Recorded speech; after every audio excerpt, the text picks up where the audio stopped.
আজকে আমরা চলে আসলাম ধান ক্ষেতে। আপনারা দেখতে পাচ্ছেন আমার পেছনে ধান ক্ষেত। আপনারা ধান ক্ষেতকে যদি পছন্দ করেন অবশ্যই পুরোটা ভিডিও দেখতে থাকেন, তাহলে বুঝতে পারবেন।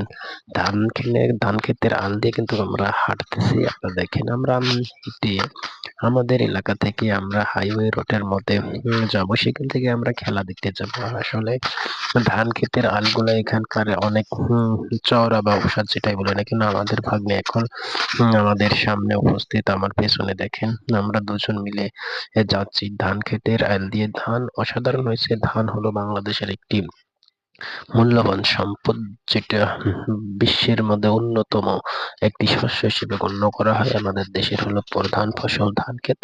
সেই ধান ক্ষেতের আইল দিয়ে আমরা হেঁটে যাচ্ছি, আপনারা দেখতে পাচ্ছেন। অবশ্যই যদি ভালো লাগে তাহলে লাইক কমেন্ট শেয়ার করে আমাদের সাথে থাকবেন। পরবর্তীতে আরো ভালো ভালো ভিডিও পেতে আমরা বিভিন্ন জায়গার ভিডিও আপনাদের মাঝে তুলে ধরার চেষ্টা করব ইনশাআল্লাহ। ধন্যবাদ।